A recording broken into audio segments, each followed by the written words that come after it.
নমস্কার বন্ধুরা। রাতের বেঁচে যাওয়া বাসি ভাত কিন্তু আর কখনোই ফেলে দেবেন না।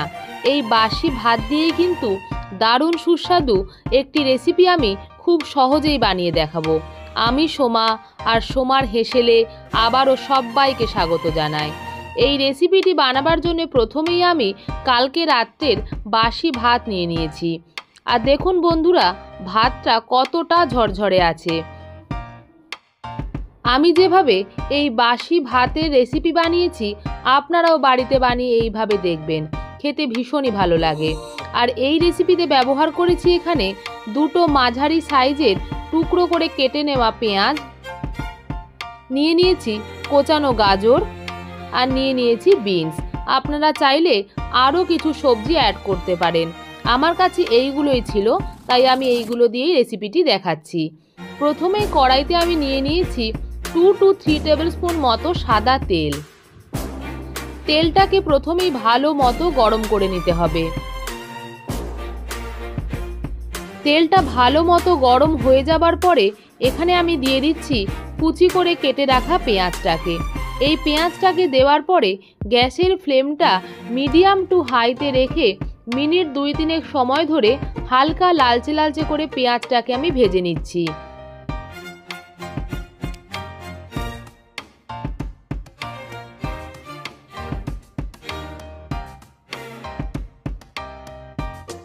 দেখুন বন্ধুরা, পেঁয়াজটা কিন্তু হালকা লালচে রং ধরে গেছে। আর তারপরে এখানে আমি দিয়ে দিচ্ছি ছোট টুকরো করে কেটে রাখা বিনস।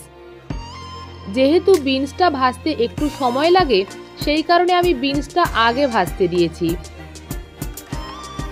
গ্যাসের ফ্লেমটা লোতে রেখে মিনিট 2 সময় ধরে বিনসটাকে হালকা নাড়াচাড়া করে নেবার পরে এখানে আমি দিয়ে দিচ্ছি কুচি করে কেটে রাখা গাজর।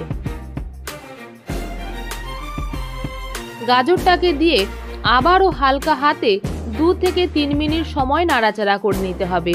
এটা ভাজার সময় কখনোই আমি কিন্তু ঢাকা চাপা দিয়ে ভাজবো না, তাতে কিন্তু সবজিগুলি খুব বেশি নরম হয়ে যাবে আর খেতে একদমই ভালো লাগবে না। এই লো টু মিডিয়ামে রেখে মিনিট 2 সময় হালকা নাড়াচাড়া করতে করতেই কিন্তু সবজিগুলো বেশ নরম হয়ে আসবে। ঢাকা চাপা দেওয়ার কিন্তু একদমই প্রয়োজন হবে না। সবজিগুলো ভাজার সময় এখানে আমি দিয়ে দিলাম 1 টেবিল স্পুন মতো নুন। আর যেহেতু একটু মিষ্টি মিষ্টি ভালো লাগে, তাই 1/2 টেবিল স্পুন মতো চিনিও ব্যবহার করেছি। আপনারা চাইলে চিনিটা কিন্তু অ্যাভয়েডও করতে পারেন।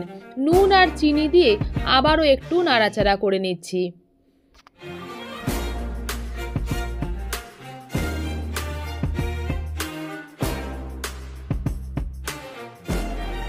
নুন দিয়ে সবজিটা নাড়াচাড়া করলে কিন্তু বেশ তাড়াতাড়ি নরম হয়ে আসে।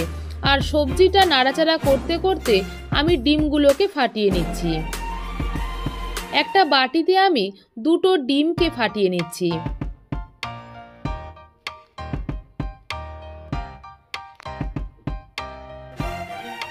ডিমটা ফেটানোর সময় সব সময় আমি কাঁটা চামচ ব্যবহার করি।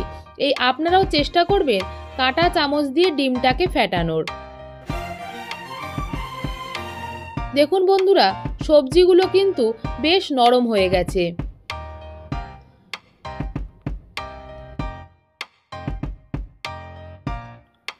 আপনারা চাইলে প্রথমেই ডিমের ভুজিয়াটা বানিয়ে নিতে পারেন, কিংবা অন্য কড়াইও ব্যবহার করতে পারেন। কিন্তু আমি এখানে ভাজা সবজিটাকে একটা সাইডে সরিয়ে রেখে ওই কড়াইতেই আমি ডিমটাকে দিয়ে দিচ্ছি। গ্যাসের ফ্লেমটা এই পর্যায়ে হাইতে রেখে এখানে আমি একটা ডিমের ভুজিয়া বানিয়ে নিচ্ছি।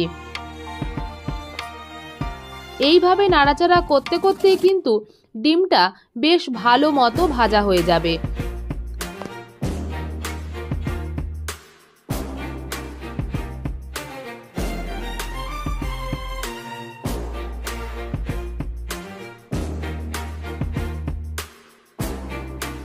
ডিমটা ভালো মতো ভাজা হয়ে গেলে, মানে ডিমের ভুজিয়াটা হয়ে গেলে, সমস্ত সবজিটার সাথে আমি ডিমটাকে ভালো মতো করে মিশিয়ে দিচ্ছি।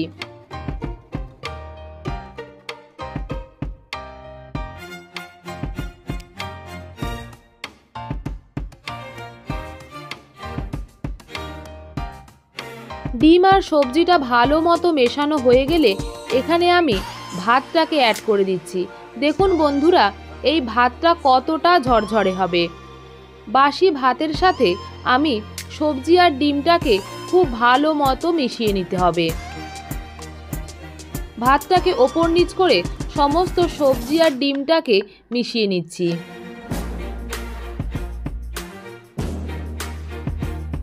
এই রেসিপিটি বানাতে বন্ধুরা সময় ভীষণই কম লাগে। আর যদি কিছু বানাতে ইচ্ছা না করে চটজলদি এই রেসিপিটি বানিয়ে নিতে পারেন। খেতে কিন্তু একদমই ফ্রাইড রাইসের মতোই লাগে। দেখুন বন্ধুরা, ভাতের সাথে কিন্তু সমস্ত সবজিটা ভালো মতোই মিশে গেছে। আর দেখুন ভাতটা কতটা ঝরঝরে লাগছে।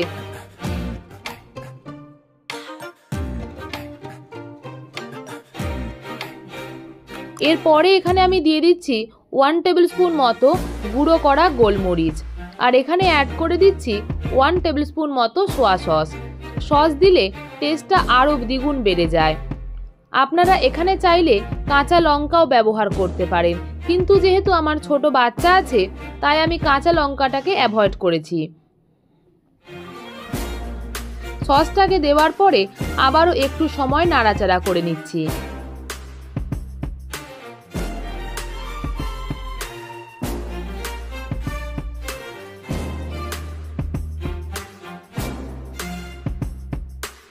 খুব ভালো মতো নাড়াচাড়া করে নেবার পরে গ্যাসের ফ্লেমটাকে একদমই লোতে রেখে ঢাকাটা দিয়ে দেব 2 থেকে 3 মিনিটের জন্য।